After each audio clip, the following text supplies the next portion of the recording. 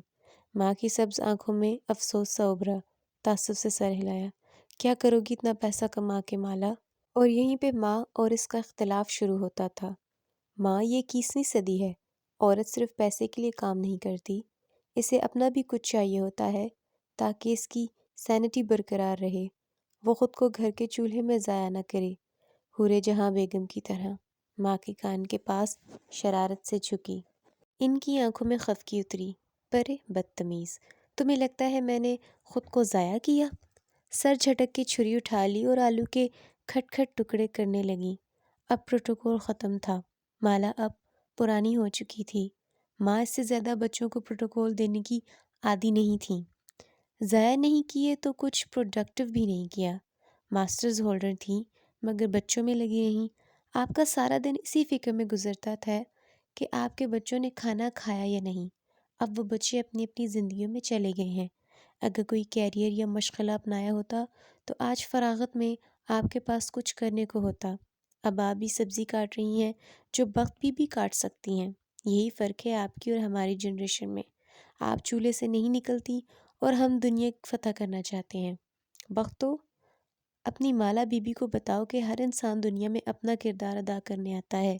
کسی کا کردار دنیا فتح کرنا ہوتا ہے اور کسی کا اس کی فاتح کی تربیت کرنا۔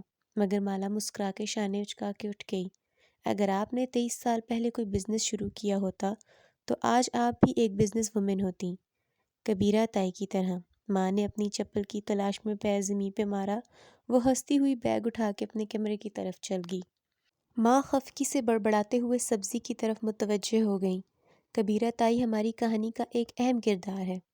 وہ ابا کے فرسٹ کزن کی بیوی تھیں، ایک خوبصورت، دولت مند اور بااثر خاتون۔ اس کے علاوہ جن خصلتوں سے وہ پہچانی جاتی تھیں، ان میں تکبر، بد زبانی اور منافقت سر فہرست تھی۔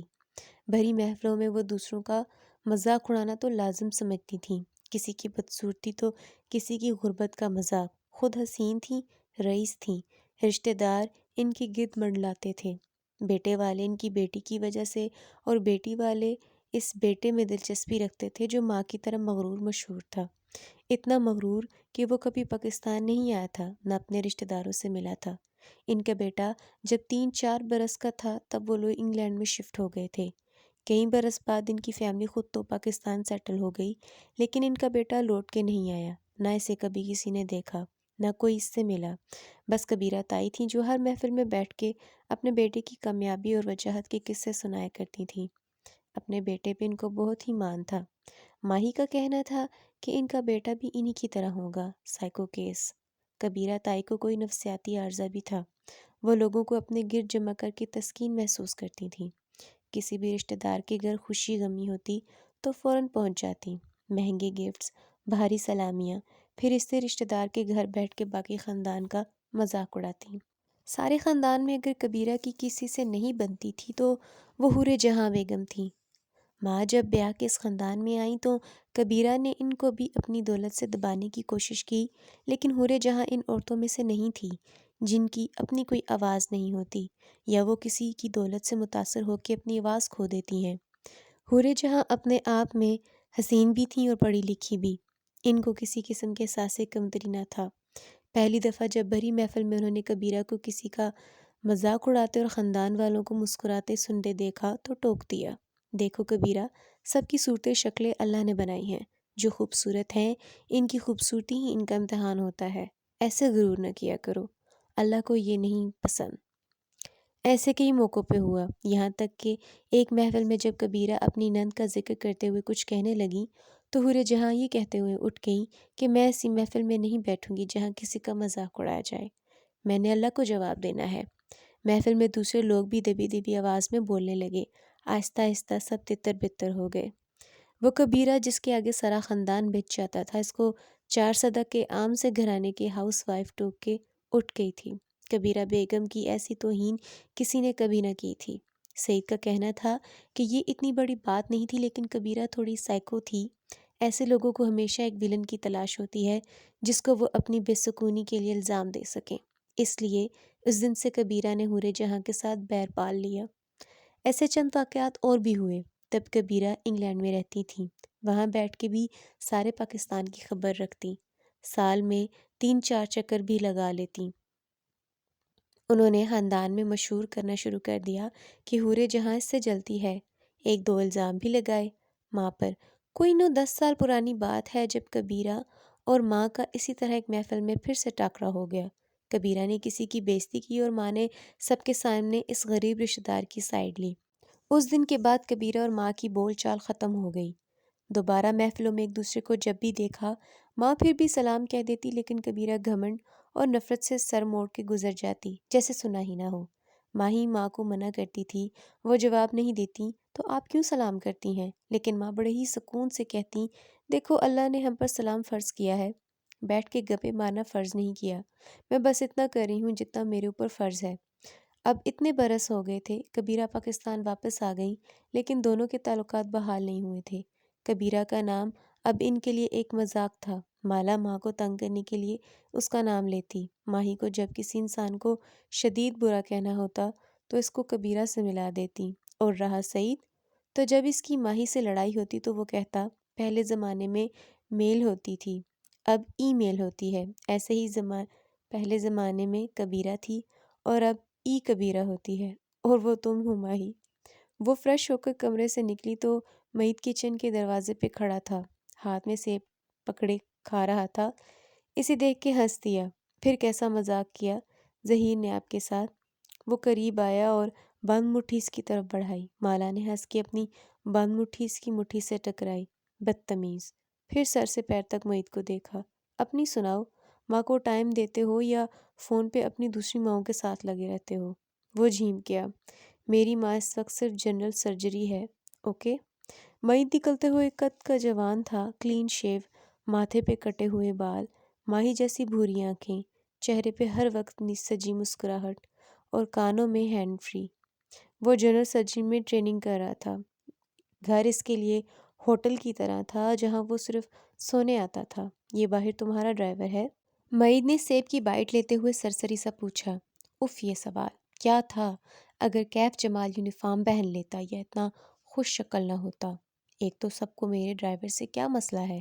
وہ چڑی نہیں تھی، نہ اسے غصہ آیا، بس اس تکرار سے تھک گئی تھی۔ مسئلہ نہیں ہے بابا، میں تو کہتا ہوں مجھے بھی اپنا ڈرائیور رکھ لو، بڑا سکوپ ہے اس کام کا۔ وہ سیب کھاتے ہوئے آگے بڑھ گیا۔ اس کے پاس گھر والوں کے لیے بس اتنا ہی وقت ہوتا تھا۔ وہ واپس کمرے میں آ گئی کیونکہ لاؤنج میں بیٹھی ماں اور بخت بھی کی سرگوشیاں صاف سنائی دے رہی تھیں۔ باجی، مالا بی بی کی شادی کر دیں، پہلے تو ان کے سر پہ ریسٹورنٹ سوار ہوتا تھا، شکر ہے وہ قصہ ختم ہوا۔ اسے ہنسی آ گئی۔ بخت بھی کو اس کی ٹریجڈی میں بھی امید کی کرن نظر آئی تھی۔ تمہاری مالا بی بی ہی نہیں مانتی، ورنہ خاندان میں کس نے رشتہ نہیں مانگا؟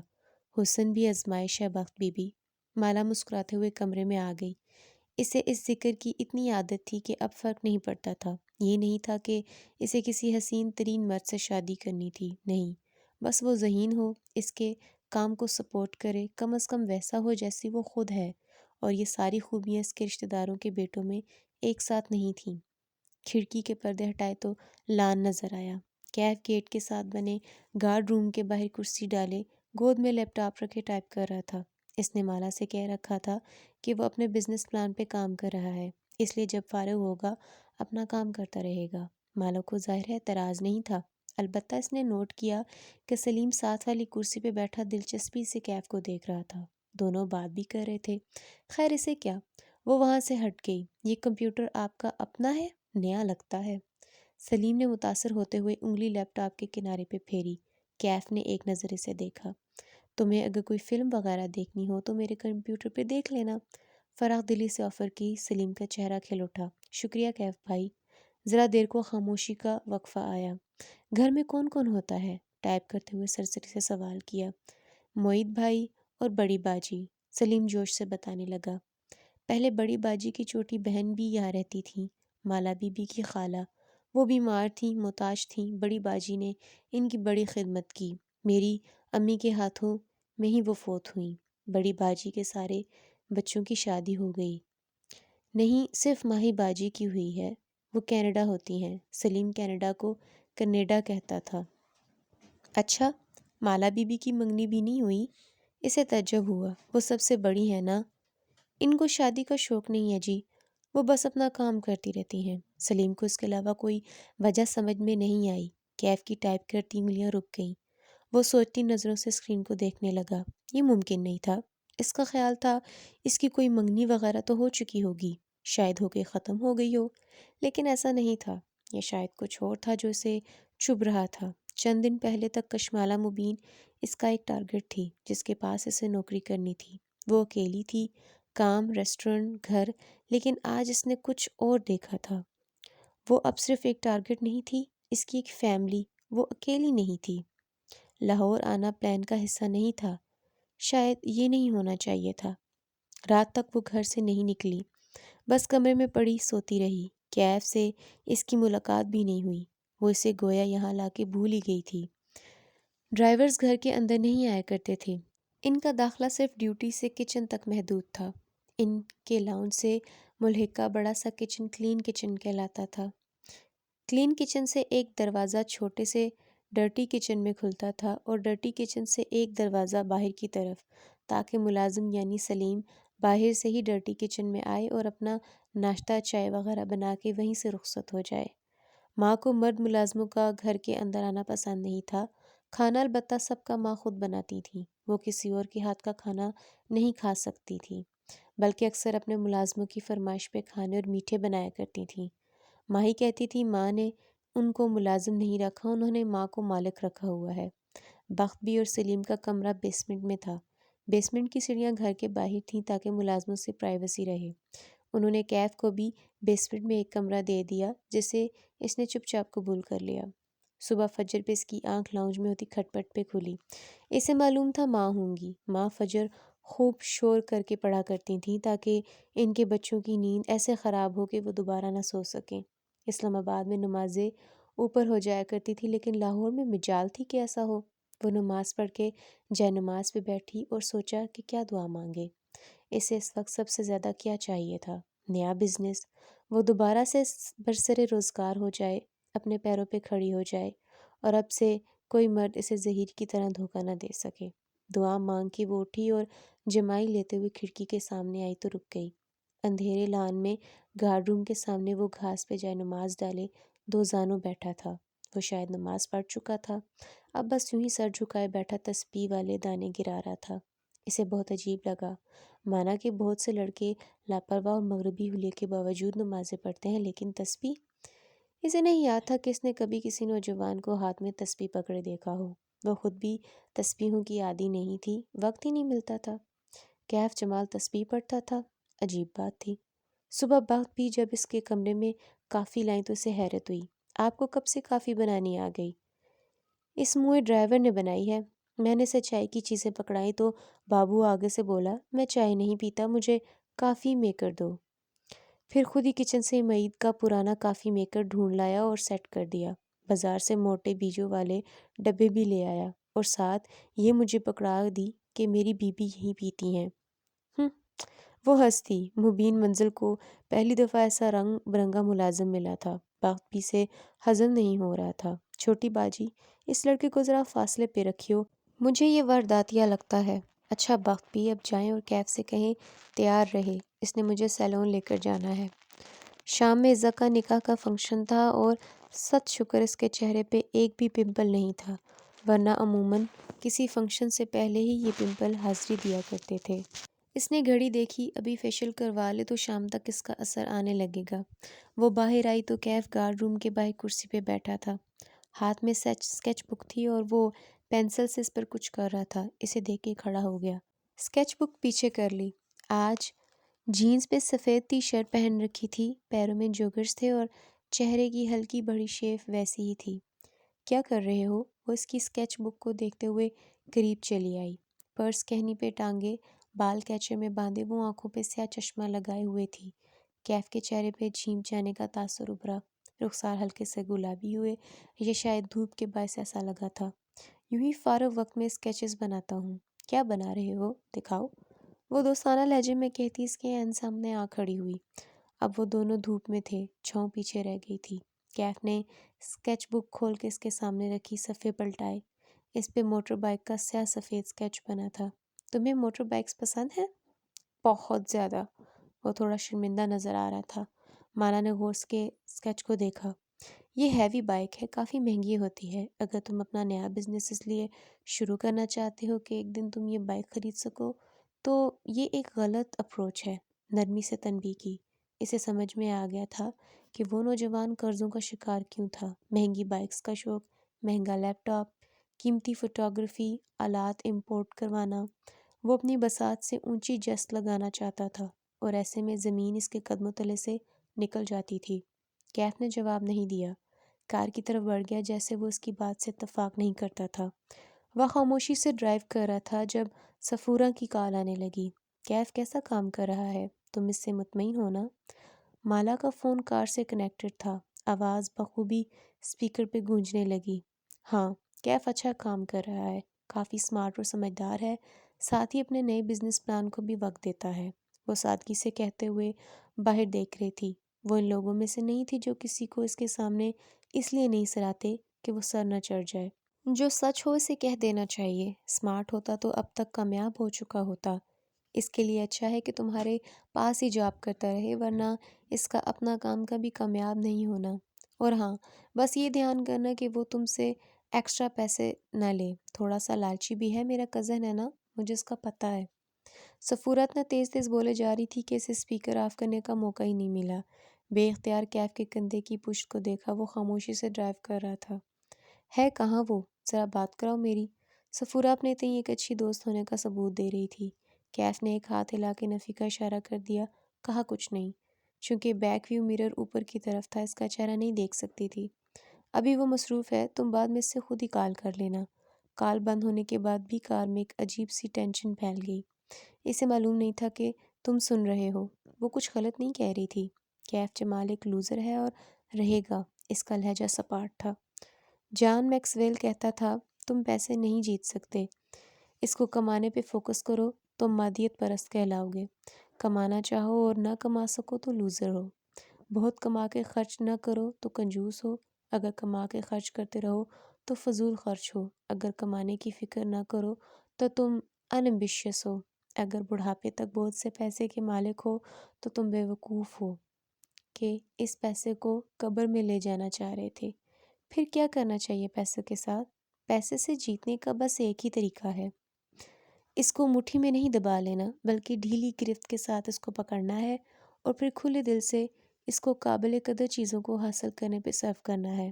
ذرا توقف سے بولا، آپ سے ایک درخواست ہے، دوبارہ ان کی کال آئے تو مجھ سے بات مت کروائیے گا۔ ان کا میرے اوپر احسان ہے، میں نہیں چاہتا کہ آپ کے سامنے ان کو کچھ ایسا بول دوں جس پہ مجھے بعد میں شرمندگی ہو۔ ساری بات ہی ختم ہو گئی تھی، کاش وہ اسپیکر آف رکھتی۔ سیلون ایک کمرشل بلاک کی 2 منزلوں پہ پھیلا تھا۔ تیسری اور چوتھی منزل پہ کوئی جم تھا۔ وہ اترنے لگی تو کیف نے پوچھا کہ کیا وہ اسے اندر دروازے تک چھوڑنے آئے، مگر کشمالہ نے منع کر دیا۔ سیلون اس کی کزن کا تھا، یوں ہی اس نوجوان کو ساتھ دیکھ کے باتیں بنتی۔ اسے وہاں 2 گھنٹے لگ گئے۔ جب وہ واپسی پہ لفٹ میں سوار ہوئی تو اندر کوئی اور بھی تھا، ایک ہٹا کٹا سا آدمی جو اس کی طرح پہلو کیے کھڑا تھا۔ وہ نظر انداز کر کے اندر آئی اور گراؤنڈ فلور کا بٹن دبایا۔ جو کچھ ہوا ایک لمحے میں ہوا، کسی نے اس پہ پیچھے سے حملہ کیا۔ وہ اوندے منہ نیچے گری، سر کے پچھلے حصے میں درد کی شدید لہر اٹھی، آنکھوں کے آگے اندھیرا چھا گیا۔ باس باس، کشمالہ نے آنکھیں کھولی۔ بصارت کے آگے اب بھی دھند تھی، اس نے پلکیں جھپکائیں اور لفٹ کے فرش پہ چہرے کے بل گری ہوئی تھی۔ اس کے سامنے وہ پنجوں کے بل بیٹھا سے پکار رہا تھا۔ وہ ہتھیلی کے بل اٹھی، پھر چونک کے ادھر ادھر دیکھا۔ لفٹ کا دروازہ کھلا ہوا تھا، وہ گراؤنڈ فلور تھا۔ باوردی گارڈ باہر کی طرف کھڑا تھا اور کیف اس کے سامنے بیٹھا تھا۔ آپ ٹھیک ہیں؟ وہ فکر مندی سے پوچھ رہا تھا۔ اس کا ہاتھ بے اختیار سر کے پچھلے حصے کی طرف گیا، درد کی ٹیس ابھی تک اٹھ رہی تھی۔ کیا ہوا مجھے؟ اس نے الجھن سے ادھر ادھر دیکھا۔ لفٹ نیچے آئی تو آپ اندر بے ہوش تھیں، گارڈ کو معلوم تھا کہ آپ کس کار سے نکلی تھیں، اس لیے وہ مجھے بلا لایا۔ آپ کی طبیعت ٹھیک ہے؟ ہاں میں ٹھیک ہوں، چلو۔ وہ تکلیف برداشت کرتے ہوئے اٹھنے لگی۔ مگر ہوا کیا تھا؟ وہ تشویش سے اسے دیکھ رہا تھا۔ چلو نا۔ اس سے پہلے کہ لوگ جمع ہوئے وہ اٹھ کھڑی ہوئی، سر گھوم رہا تھا لیکن وہ بظاہر خود کو سنبھالے قدم اٹھانے لگی۔ پرس مجھے دیں۔ اس نے نرمی سے اس کے ہاتھ سے پرس لے لیا، پھر وہ گارڈ کے سامنے رکا، بٹوے سے 500 کا نوٹ نکال کر اسے تھمایا، اس کا شکریہ ادا کیا اور کشمالہ کے پیچھے چل دیا۔ کسی نے گارڈ کو روک کے پوچھا کہ کیا ہوا تھا؟ وہ ایک باجی سیلون آئی تھیں، ان کی شاید طبیعت خراب ہو گئی تھی، میں ان کے شوہر کو پارکنگ سے بلا لایا، وہ قصہ بیان کر رہا تھا۔ سیدھے گھر چلو، اس کا سر شدید درد کر رہا تھا، سیٹ کی پشت سے اسے ٹکا دی اور آنکھیں بند کر لیں۔ پہلے مجھے بتائیں ہوا کیا تھا؟ وہ کہتے کہتے چونکا۔ کسی نے کچھ کیا ہے، میں بھی دیکھتا ہوں۔ کیف نے تیزی سے سیٹ بیلٹ کھولی اور باہر نکلنے لگا جب مالا نے روکا۔ واپس بیٹھو کیف، انداز میں تحکم بھی تھا اور تکان بھی۔ میری کزن کا سیلون ہے، یہاں تماشا نہیں بنانا، خاندان میں باتیں بنتی ہیں، مجھے بتائیں تو صحیح کہ ہوا کیا ہے؟ وہ اس کی طرف رخ موڑ کے بیٹھا اور سنجیدگی سے پوچھا، ماتھے پہ بل تھے، آنکھوں میں غصہ بھی تھا۔ میں نے اس کا چہرہ دیکھا تھا مگر میں اس کو نہیں جانتی، اور لفٹ میں CCTV بھی نہیں تھا۔ لفٹ کے باہر تو ہوگا، مجھے دیکھنے تو دیں۔ میرا کیا فائدہ آپ کو اگر میں یہ چیزیں مینج نہیں کر سکتا؟ اسے غصہ آ رہا تھا۔ یہ طے تھا کہ وہ نہ پولیس رپورٹ درج کروائے گی نہ شور ڈالے گی۔ میں نے کہا نا، یہاں تماشا نہیں بنانا، گھر چلو۔ وہ بولی، سر میں شدید درد ہو رہا تھا۔ اس آدمی نے اسے بہت زور سے مارا تھا۔ ٹھیک ہے، مگر میں واپس آؤں گا اور آپ کا نام لیے بغیر ان کے ریکارڈ ضرور نکلواؤں گا۔ ایسے کیسے کوئی آپ پہ حملہ کر سکتا ہے؟ وہ ڈرائیو کرتے ہوئے برہمی سے کہہ رہا تھا۔ اس نے پہلی دفعہ کیف کو غصے میں دیکھا تھا۔ جیسے وہ میرے گھر میں خون پھینکواتا ہے، ایسے ہی وہ مجھ پر حملہ بھی کر سکتا ہے۔ اس نے اپنا چہرہ نہیں ڈھانپا ہوا تھا، اس لیے میرا نہیں خیال کہ وہ آپ کا تعاقب کار تھا۔ کوئی کرائے کا آدمی ہوگا، مگر اس نے ایسا کیوں کیا؟ وہ سوچتے ہوئے کہہ رہا تھا، ایک منٹ، اپنا پرس چیک کریں، کچھ مسنگ تو نہیں؟ اس کا ذہن ابھی تک شل تھا۔ وہ جو اتنے عرصے سے صرف ایک وہم لگتا تھا، آج حقیقت بن کے سامنے آ گیا تھا۔ ایسے میں اسے پرس کا خیال ہی نہیں آیا تھا۔ اس نے پرس کھولا، اندر سے ایک ایک چیز نکال کے دیکھنے لگی۔ موبائل، بینک کارڈز، کیش، سب ویسا ہی تھا، البتہ ایک چیز وہاں ایسی بھی تھی جو اس کی نہیں تھی۔ اس نے میرے بیگ میں کچھ رکھا ہے، وہ تعجب سے بولی تو کیف نے بیک وی مرر کا رخ ٹھیک کیا اور اس کے عکس کو دیکھا۔ وہ ایک سلور رنگ کا لائٹر الٹ پلٹ کے دیکھ رہی تھی۔ کوئی میرے بیگ میں سگریٹ لائٹر کیوں رکھے گا؟ مجھے دکھائیں، کوئی ریکارڈنگ ڈیوائس بھی ہو سکتی ہے۔ لیکن وہ نہیں سن رہی تھی، وہ لائٹر کی نچلی سائڈ کو اوپر اٹھا کے دیکھ رہی تھی۔ وہ مجھے اپنا نام بتانا چاہتا ہے، وہ تلخی سے مسکرائی۔ لائٹر پہ اس کا نام لکھا تھا۔ واقعی؟ کیف کو حیرت ہوئی، موڑ کاٹتے ہوئے پوچھا، کیا لکھا ہے؟ کشمالہ نے لائٹر پہ لکھے 2 الفاظ پڑھے، ماہر فرید۔ اس نے جھٹکے سے بریک لگائی اور کار کے ٹائر چرچرائے۔ آرام سے کیف۔ لیکن وہ تیزی سے پیچھے گھوما اور لائٹر اس کے ہاتھ سے لے لیا، پھر اسے اونچا اٹھا کے دیکھا۔ اس پر واقعی انگریزی میں ماہر فرید لکھا تھا۔ کیف کا حلق خشک ہونے لگا۔ ناممکن!